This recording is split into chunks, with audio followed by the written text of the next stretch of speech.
తొలి నేను శాసనసభ్యులు అయిన తర్వాత తొలి సర్వసభ సమావేశానికి రావడం, అలాగే ప్రజాప్రతినిధులు మా దృష్టి తీసుకోవడం జరిగింది. మా అందరం కూడా ఈరోజు మన ముఖ్యమంత్రి వర్యులు నారా చంద్రబాబు నాయుడు గారు అన్ని శాఖల్లో ఏ విధంగా ఈ 5 సంవత్సరాలు ముందుకు తీసుకోవాలి, ఈ రాష్ట్రాన్ని ఏ విధంగా ముందుకు నడపాలి అని చెప్పి ఒక ఆలోచనతో అన్ని శాఖలతో కూడా రివ్యూలు జరపడం జరిగింది. దాంట్లో భాగంగా నిన్నే అగ్రికల్చర్ మనందరం కూడా చూసాం. గత ప్రభుత్వంలో అగ్రికల్చర్లో ఏ విధంగా కార్యక్రమాలు జరిగాయి, అంతకుముందు తెలుగుదేశం పార్టీ ప్రభుత్వంలో ఏ విధంగా రైతులకి సంక్షేమ కార్యక్రమాలను మనందరం కూడా చూసాం. డ్రిప్ ఇరిగేషన్ గత ప్రభుత్వంలో నామకి వార్తగా డ్రిప్ ఇరిగేషన్ జరిగింది. మళ్ళీ ఈ ప్రభుత్వంలో ఎవరైతే మీరు అందరూ అగ్రికల్చర్ ఆఫీసర్స్ ఉన్నారో గ్రామాల్లో ఏ రైతులైతే దీని అవసరం ఉండదో గమనించి మీరు అందరూ కూడా వారికి ఏ విధంగా అవి రిజిస్ట్రేషన్ చేయించుకోవాలో మీరు అందరూ అవగాహన కార్యక్రమాలు చేపట్టాలని చెప్పి గత ప్రభుత్వంలో హార్టికల్చర్ అసలు ఉందో లేదో తెలియని పరిస్థితి. మీరు అందరూ కూడా వీటన్నిటినీ గమనించి ఏవైతే ఈ ప్రభుత్వంలో మీకు గవర్నమెంట్ నుంచి వచ్చే బెనిఫిట్స్ మొత్తం కూడా రైతులకు అవగాహన కలిపేయాలి. అలాగే కౌలు రైతులు చాలా ఇష్యూ ఉంది. గవర్నమెంట్లో ఏదైనా మనకి వర్షాలు వచ్చేసి ల్యాండ్స్లో క్రాప్ ఎఫెక్ట్ అయితే ఆ రోజు వాళ్ళు మేము ఈ క్రాప్ చేయించుకోలేదు, మాకు రాలేదని చెప్పి మన అందరినీ మిమ్మల్ని నన్ను కూడా తిట్టే పరిస్థితులు, ఆ పరిస్థితి రాకుండా కౌలు రైతులకి ఏ విధంగా కౌలు సర్టిఫికేట్ ఏదైతే మీరు వాళ్ళకి కూడా అవగాహన కార్యక్రమం కల్పించకపోతే మళ్ళా కూడా కౌలు రైతులు నష్టపోయే పరిస్థితి వస్తుంది.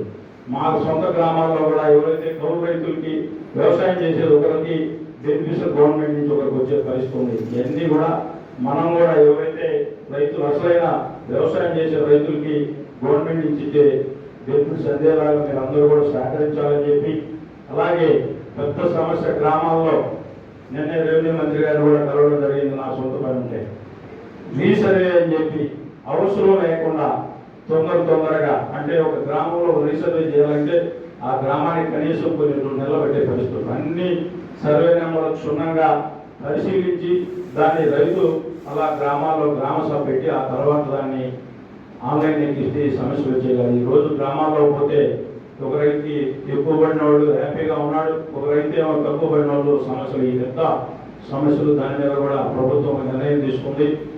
అలాగే దాన్ని కూడా త్వరితగతిలో గ్రామ సభలు పెట్టి ఏవైతే ఈ తప్పులు కరెక్ట్ కాబడిన ఈ భూ రీసర్వేలు కూడా మళ్ళా ఆ కార్యక్రమం కూడా రెవెన్యూ శాఖలో జరుగుతుంది. ఎవరు కూడా దాన్ని ఆందోళన పడాల్సిన అవసరం కూడా లేదు రైతు సోదరులకి. అలాగే ఈరోజు నాకు చెప్పారు హౌసింగ్ డిపార్ట్మెంట్, దాని గురించి లోతుగా పోయి రాజకీయాలు మాట్లాడాల్సిన అవసరం లేదు. ఈరోజు గత ప్రభుత్వంలో అనేక లేఅవుట్లు వేశారు, ఎక్కడా కూడా దాంట్లో 10% కూడా కన్స్ట్రక్షన్ జరిగిన పరిస్థితి. అంటే ఒక స్కీమ్ గవర్నమెంట్ ఒకటి లాంచ్ చేస్తే దాంట్లో అందరూ కూడా నాకు కావాలనే పరిస్థితి ఉంటుంది. కానీ గత ప్రభుత్వంలో ఒక స్కీమ్ అది గ్రౌండ్లోకి వస్తే దాంట్లో కనీసం 10%, 15% కూడా ఫిల్లింగ్ కాలేదంటే ఆ ప్రభుత్వం తీసుకున్న విధి విధానాలు ఏ విధంగా ఉండేది మీరు అందరూ కూడా గుర్తు చేసుకోవాలి. హౌసింగ్ అధికారులు కూడా చెబుతున్నాం, 2014-19 మధ్యలో ఎవరైతే కాలనీ హౌసులు కట్టుకొని అమౌంట్కి ఇబ్బంది పడ్డారో మా శాసనసభ్యులందరం కూడా ముఖ్యమంత్రి గారికి చెప్పడం జరిగింది. అవన్నీ కూడా ఇమీడియట్ గా క్లియర్ చేయాలని చెప్పి ప్రభుత్వం నుంచి ఆదేశాలు వచ్చింది. ఎవరైతే బెనిఫిషియర్స్ ఉన్నారో మీరు మళ్ళా వాళ్ళకు కూడా ఆంక్షలు పెట్టి వల్ల వాళ్ళని ఇబ్బంది పెట్టకుండా ఎవరందరూ కూడా మీరు ఎవరికైతే ఏదైతే పేపర్ షార్ట్ కావాలి అన్నీ కూడా వర్కౌట్ చేసేసి ఆ అమౌంట్ ని వాళ్ళకి ఇప్పించాల్సిందిగా కోరుకుంటూ, అలాగే నాడు నేడు మీరు ఈరోజు స్కూల్స్ డెవలప్ చేయాలి. ఎవరైతే వస్తామో అధికారులకు వస్తామో దాన్ని డెవలప్ చేయడానికి దాన్ని నిర్వీర్యం చేయాల్సిన అవసరం లేదు. ఈరోజు లోకేష్ బాబు గారు ఆ శాఖ మంత్రివర్యులుగా ఉన్నారు.